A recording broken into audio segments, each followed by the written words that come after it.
Only together can we stand a chance.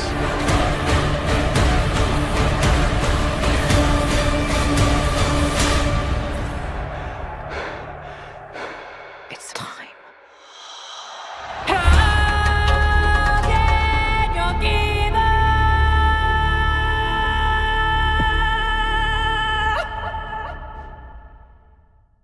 Hey guys, what's up? It's Cheska here and I'm back with another video! I was not supposed to do this video because, well, it's too late, but I really enjoyed everything, so I wanted to do it anyways. So here I am. Okay, so Dune. It's one of the classic books, classic novels. And apparently it's a series. To be fair, I did not know it was a series. I thought it was just like a book and like accompanying books. But anyways, the new movie Dune came out last year. And I did not watch it then because I said I wanted to read the book first. And I started reading the book in like the start of October. I did not expect that I would take long in reading the book because normally I'm a fast reader. I think it was just the wrong timing. I cannot promise that this video would be spoiler free for both the movie and the book, so definitely check out those chapters that I have in this video because they have titles and some parts are spoiler free, some parts are not. So let's get started. So let's first talk about the book. Besides that, I am really obsessed with this cover. It is so pretty. If you've seen me fixing my bookshelf, the latest one, I did have this like standing like that at front because I wanted on full display because it's gorgeous. Anyways, moving on. Let's start with I really loved the book. I enjoyed it despite not being able to read it quickly. Like if I don't really love the book, I'll just speed through it. Like I'll read it. If I really love the book, it makes me stop and just feel things for a moment and just sit there in silence, staring into the distance, probably smelling the book. And this is it has a very interesting writing style. It's, you know how those YA, those new books that we have, there's a lot of foreshadowing, which I love. I do love foreshadowing, but this book does not have that. It does not foreshadow or allude to any plot twist that may happen in the future because this is not a spoiler, I promise. Every beginning of the chapter has that epigraph. That's like memoirs of someone, notes from someone in the future. Like we don't even meet this character who writes these epigraphs until like the last 10 pages, which is insane. But they're basically from the future, so they tell you what's happening, what's gonna happen, and who's who most of the time. So you know stuff. You know a lot of things, what's gonna happen.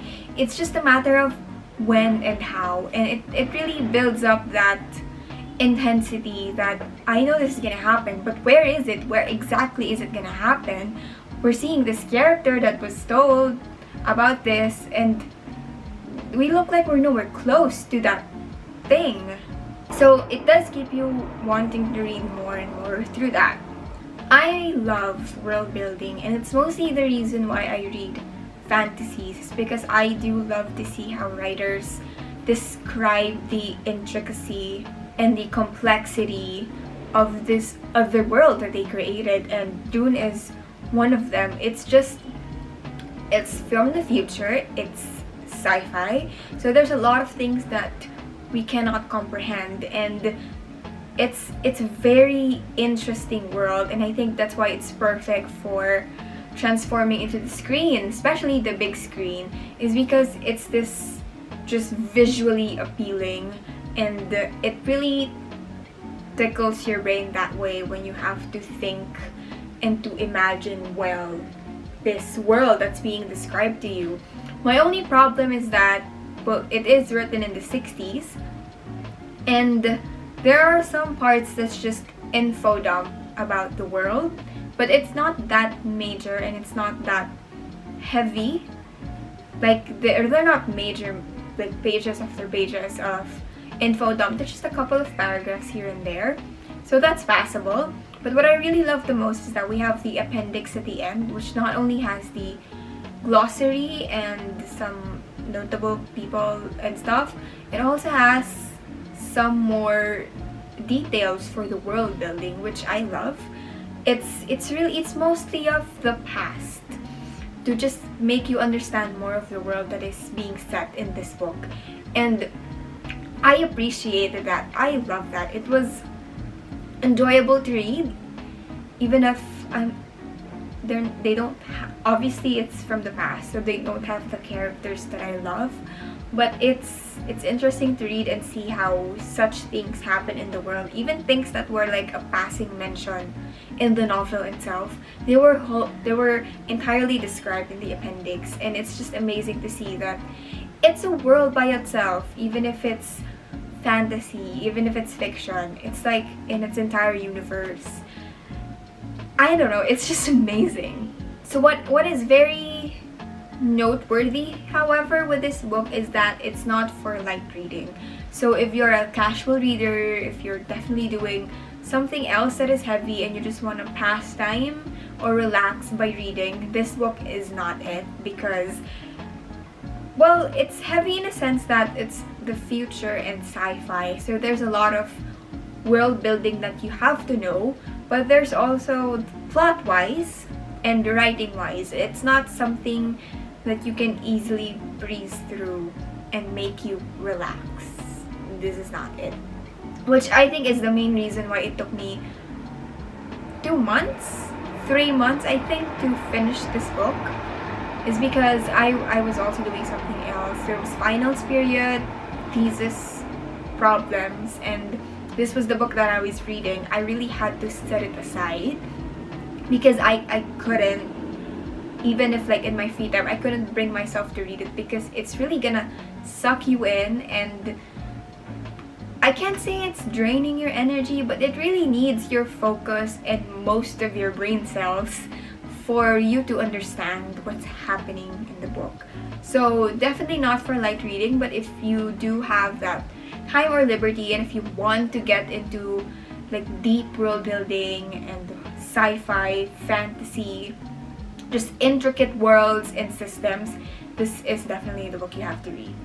Another thing that I find really interesting in this book is it's your typical chosen one trope. Paul Atreides, our main character, this is not a spoiler, it's like the back of the book. He is your typical chosen one. He's meant to be this, he's been created for this path. But it's not the typical chosen one trope that we see in the media today. Because you know how the chosen one, just everything is cut out for you. Like Harry Potter, whatever he does, he's just, there's that prophecy that's looming over him and Voldemort coming after him. It's unescapable. And we have Alina from Shadow and Bone, like whatever she does, at least she had the liberty of the choices, but mostly it was just this for her, this thing, and that was it as the chosen one. The thing with this chosen one is that he isn't perfect and not everything is cut out for him. It's not a singular path that he's just traversing. He can see, he has that choice to traverse other paths, which makes a big difference into the world, his future, and the plot. And there are some things that are just, it catches him off guard somehow, and that's not something we always see with the chosen one trope. Like he's definitely dumbfounded and just struck, frozen about certain things that are happening. Like, no, what is happening? I don't think this is how it's supposed to be. So that's really interesting to know that he's a chosen one, but he's not the typical chosen one that we know. And that's amazing. Okay, let's move on to the actual discussion of the book. This is obviously full of spoilers, so if you don't want to get spoiled for both the book and the movie, just skip this part. Yeah. Okay, don't get me wrong, I loved it, but it's just so weird that there were a lot of things happening. Like, we have the betrayal with the Atreides, the death of like every one of the Atreides, the revelation with the Harkonnens, the travel in the desert with Fremen, and then the end of Paul rising as this prophetic figure to Emperor. But it's 3 parts. It's a really long novel. My copy is like 600 pages, and that's just the novel and story itself. It's really long, but the way it ended, it's like unfinished, which I get it, it's a series, but it's definitely pulling you in more into the other books, because it's such a cliffhanger. I am definitely going to read the other books. The world interested me enough to make me read the other books, but I'm not reading the other books for like knowing what's after the ending, because I'm definitely going to read more books, mostly because the characters. I am really interested in the characters, and I really love to see more of these characters that we only met in like the part 3, the last couple chapters. Like, I want to see more of them. So that's the main reason why I'm reading other books. But I don't think I'm going to complete the 6-book series. Maybe just the 3. Yeah. One thing that I don't like about it is the space, the gap in the story between the end of part 2 and the start of part 3. Because if you read the book, which you should if you're here, like the end of part 2 is Chani and Paul realizing somehow, which I didn't love that scene. I found that weird. But just, you know, they're accepting that there's a love interests in the book. And then part 3 is like years after. I wanted to see more of Chani and Paul's relationship before a child, or just them growing into that sort of system and relationship. It's just such an instant thing, and I wanted to see more of that, remembering that they're teenagers. They're younger than me. Even Paul at the end, there's like some allusion to his age mentioned. I'm still older than him. So I wanted to see more of how their relationship grew, especially as technically Paul is still outworlder, but it's coming into terms of being accepted by the Fremen, but also just being the Kwisatz Haderach and Asmodib as the prophet. I wanted to see how the dynamics of their relationship went with those other external factors around them. So I am missing that part. And the beginning of part 3, like the start of Paul's chapter, it confused me a lot. Like, is it really, you're saying it's a vision of your future, but you're also saying it's the present. So what is it really? It took me like a couple of pages before I finally understood that, yeah, okay, this is the reality. What's interesting about that though, in relation to the part 2 to part 3, is that you can really tell the change in Paul, our main character, because there was a difference in his voice, the way he was written. He sounded different, and it's because, well, he matured more because of the gifts that he has, and that also reflected in the way he was written. His voice changed, which I loved, and at the start it unnerved me a bit, like, this seems like a total stranger now, despite knowing this character for the 2 parts of the book, the many chapters before that. But I think that was the point, that somehow he's like a completely different person because of everything that happened to him. And then remembering that he's basically a teenager makes you pity him somehow. So see, it's really interesting. It's a really interesting book.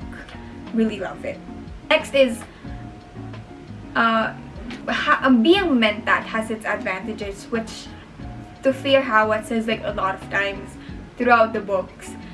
Throughout the book, he's like, being a mentat, you can do this, you can do that, you definitely have this advantage. But it's so funny because he's so unreliable.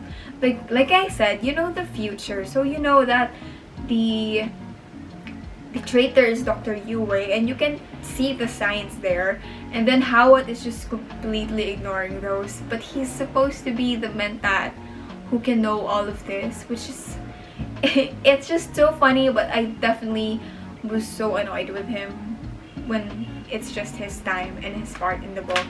I hated him mostly because he hated Cheska and blamed Cheska for everything, and Cheska is like one of my favorite characters.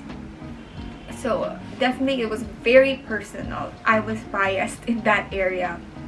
Besides Jessica, I really love Duncan, and I'm so sad that he has to die and we didn't even get enough time with him in the book. I really loved him, and it's so sad to see him go that quickly. But I think it's very Duncan for him to die heroic, which I think is something he deserves. And lastly, the main reason why I'm reading other books is because I love Aliyah so much, Paul's sister. Like, I love that kid. It's so sad that she only has like a small part in book 1, but I'm definitely reading the other books just for her, mostly. And Princess Irulan, who only had 2 lines, 2 actual dialogues in the entirety of the book, despite her being basically the tour guide and the narrator as we went on with the story. So definitely those 2 characters are the main reason why I'm staying and reading the other books. I just want more of them. Okay, next let's talk about the film. Okay, I really love the film. This is the part where I'm just reviewing the film. Let's separate the book and the film first. I can't promise this will be spoiler free for the movie though. So yeah, but this is I think spoiler free for the book. So I think you're safe somehow. So I love the movie. It was great. Great cinematography, and lately I've been into the score of the movies. It's a great score. It's very fitting for the movie. It really gives that vibe that I had when reading the book. But it's amazing. It really carried throughout the film, and it's a great, like, it's so visually appealing. It just has that. I loved it so much. I loved seeing it. It was made for IMAX. I wish I could have seen it on the big screen. If I could have a chance to see it on the big screen, I might. If someone's gonna ask if they want to see the movie with me, I would definitely say yes, because I think it would be so much better than just seeing it on my laptop. It's great already on my laptop. Imagine it big screen. It's amazing, and it's such an amazing cast. I think they're all perfect for their roles. The audacity. They all looked so good. Jason Momoa as Duncan seems very fitting. Like, I searched for the cast before continuing on reading the book, just because I kind of want to know and see. And if I have an usually if I don't agree with the casting, I not really agree, but if I have a different view for the character than the casting, that's what I'll imagine. But the cast was perfect. They fit their roles very well. And it's amazing. It's a greatest choice to have Jason Momoa as Duncan, because it really makes sense. I find it funny that Thanos is Gurney, but just Rebecca Ferguson as Jessica made me love Jessica even more. And Oscar Isaac as Duke Leto. That's great. And Timothy Chalamet had no right to look that good in Dune, because he looks so different than all his other roles, but he looks so good that it's so nice seeing him on screen. My only problem with the movie is that I wanted more from Duke Leto. I think it's Duke Leto. I wanted more from him, especially that he's played by Oscar Isaac. We did not get that much time with him, but actually it's more time than you ever get with the character in the book. But I still want more from him. But I also want more scenes with the Fremen. I feel like they were such a small part of this movie and the story, especially Zendaya. You get Zendaya, and all you make her do is look over her shoulder in the desert. I don't think that's fair, but I do get it. But the movie is like 2 hours and 30 minutes. So I have no idea what to do. But I definitely generally want more. And maybe they could have just made 3 movies out of the book since it's 3 parts. Because it's just not enough. So the movie is great, but it does feel very part 1, especially when you get that ending. It's raining. I have no idea if you can hear that. Yeah, especially with that ending, that it feels very part 1. It's definitely gonna make you want to see the other one. And there are people that might say, especially that I agree with those opinions that say that if you are going to do a book to screen adaptation, I think it's best as a series so you could really get those intricacies that are in the book. But I disagree for Dune. I think Dune was really meant for the big screen because it's very visually appealing, and this movie got that. Some of them are way better than my imagination, which is surprising because imagination's limitless and CGI has a little limit. And someone who worked behind the scenes of this movie, I'm not sure who, but they did say that when you read the book, there's like a natural stopping point for the movie before the book even ends, and I agree with that. But I think we had different views because I saw some ending point, but really I truly believe maybe it could have just been 3 parts, as the book is in 3 parts, because it's just really not enough. I really want more from it, and I'm definitely super excited for part 2, which is coming out in 2023. I don't think they even started filming yet, and I don't think the cast is even complete yet, because I'm definitely waiting for some cast announcements for somebody, and I may or may not have a choice of who that is. Maybe I'll discuss that later. Before I move on to the book versus film part, can we talk about that ending first? I mean, I'm gonna play a clip here of that. It's like the final scene before the credits start. There's her power. This is only the beginning.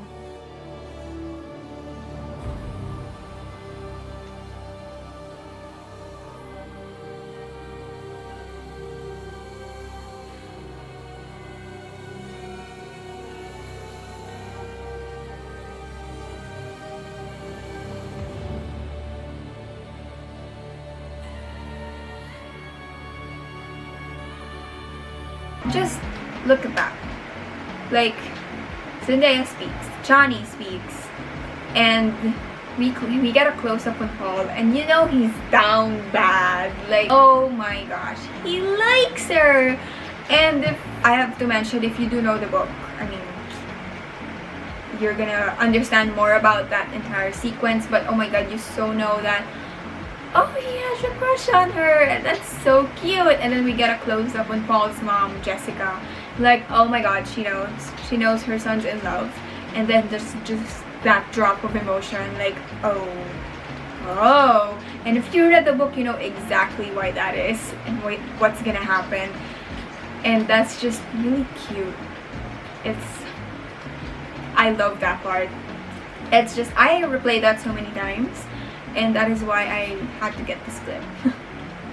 So, final thoughts for the movie. You should go visually appealing, and everyone looks good. The cinematography looks good. The world is so beautiful. It's CGI'd well, and I researched that instead of using like green screens for the CGI background, they used like brown or beige, like the same color of sand, so it looks more natural, and it really paid off. It looks so good. You could almost barely tell which one is green screen and which one isn't, because I know that they did film in an actual fucking desert. So it's amazing. You should watch it. It's so worth it. Of your 2 hours and 35 minutes, it's definitely worth it. Okay, moving on to the book versus film. Obviously, when you translate something to the screen, there are some parts that are gonna get removed and some parts that are gonna change, and that's fine with me. But I do have some things that I think are very noteworthy, I guess. So let's start with the changes that I love. things that were in the film that were not in the book. But it's great. I love it. So for me, it gets a pass. First is the relationship of Paul and Jessica. It's we see it more in the movie that it's a mother-son very close relationship, because in the books they barely have that emotional or intimate scenes as mother and son.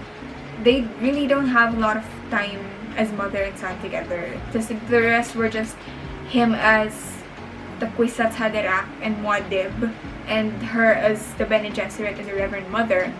We barely see that actual parent-child relationship, and it's in the movies, which I think is very great. And one of the instances that was perfect for that is when Jessica was training Paul over breakfast. Like, great, we never saw that in the books, and I am so glad to be seeing that. And there's just, and generally also, there's more relationship between the characters. Duncan and Paul and Leto and Gurney and everybody. There's just more relationship between the characters that definitely wasn't in the books. And I love that, which makes the movie even more interesting, even more worth it. Next is, we see more of Jessica as a mother and as a person. There's more emotions in Jessica in the movie than in the books. And I already loved her in the books, but seeing more human emotions out of her, not just being the Bene Gesserit who is perfect control of mind and body. Just seeing her more of as a woman and a mother is very great to see, and I really love that, because we often forget that she's still a mother and the lover of the Duke that dies. We always see her be planning, strategic, thinking of ways in the future, and the movie really included her femininity and humanity in the movies, and thank you, that's all I can say. Next is, at the beginning, Chani narrates, and I really love that, because in the books it does say that Paul is dreaming of a girl, and it never occurred to me that that was Chani until Paul said that, oh my god, this is the girl that I was dreaming. So not only seeing Zendaya at the start and seeing her in Paul's dreams, I really just said Zendaya, but also just hearing her narrate, it just gives us more detail into Paul's dreams and Paul's somehow ability of seeing into the future. Next is, I really love those hand conversations and hand gestures the entire Atreides people are having, because they were like mentioned in the book, but they weren't really thought really into detail on how they look like. Just Jessica was like, it just says that Jessica signaled Paul, and who knows, that could have been like a look in the eye or anything, but seeing that entire conversation made in the screen is amazing. Moving on to the parts where I'm just meh, like the things that are changes, but I don't really love, I don't really hate, they're okay.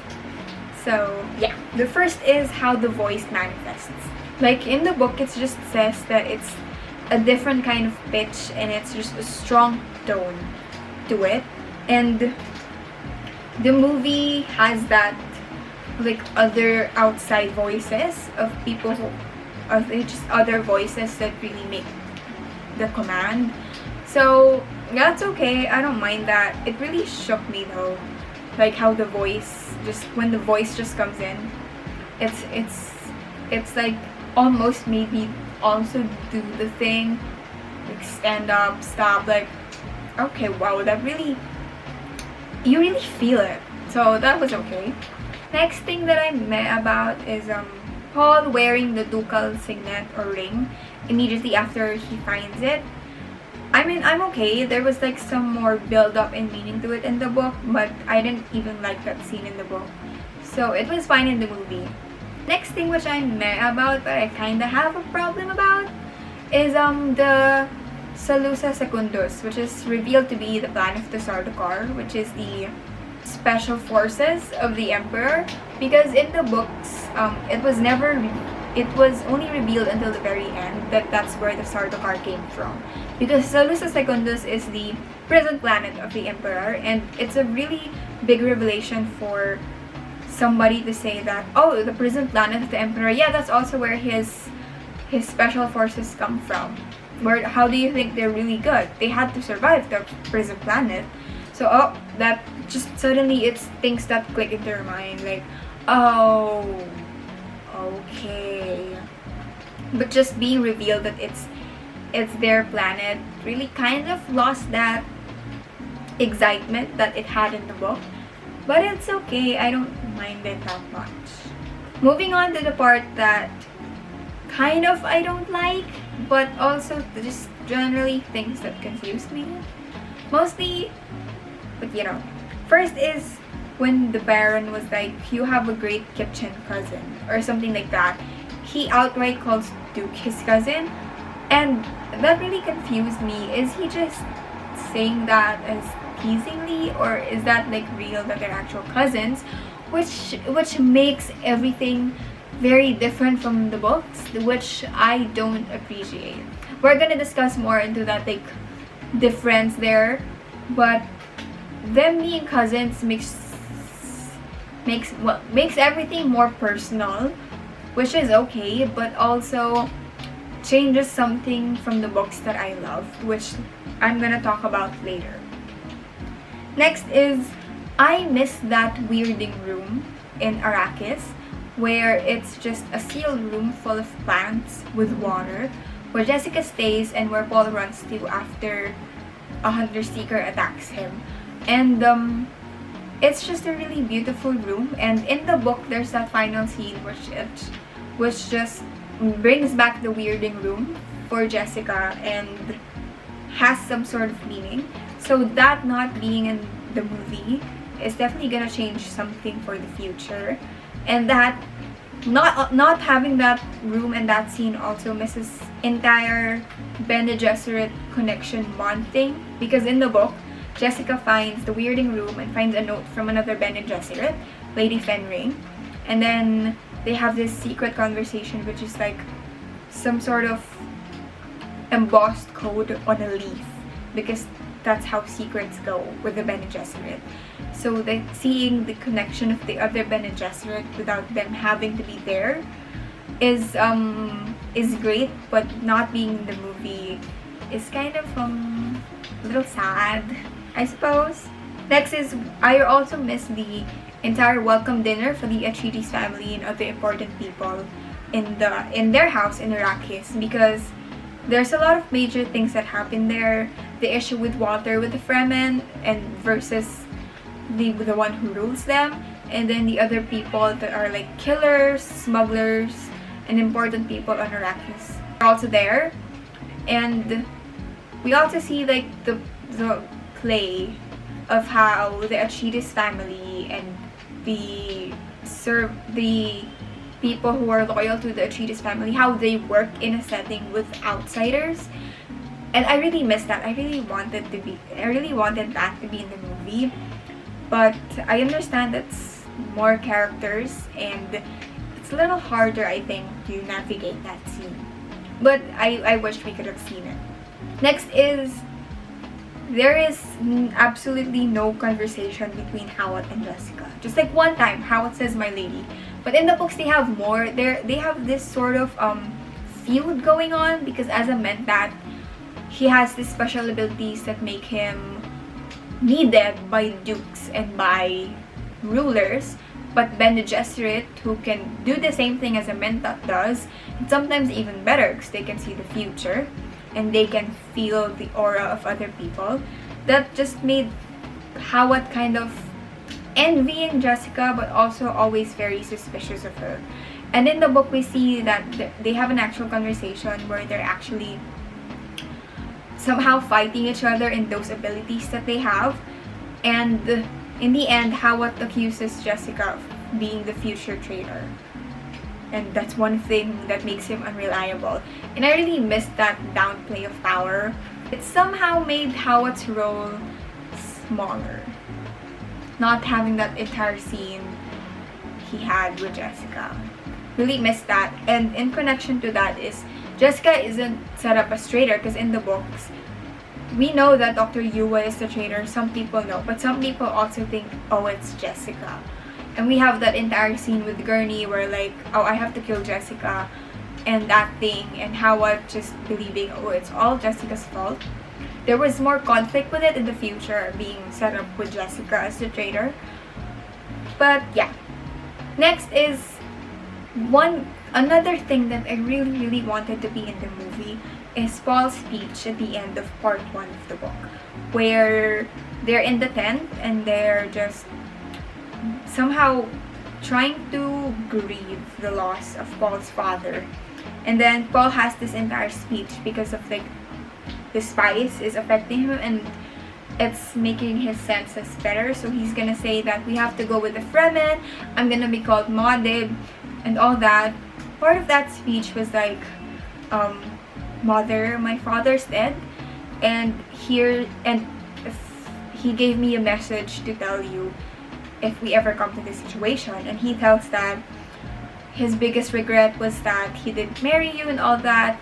And I really wanted to have that, just more of Paul being that I'm the future Duke now, and I've always been entrusted by my father to do all this and that. And there was a lot of political power happening around us, but Mother, you have to know that my father hated that there had to be like political thing around the two of you.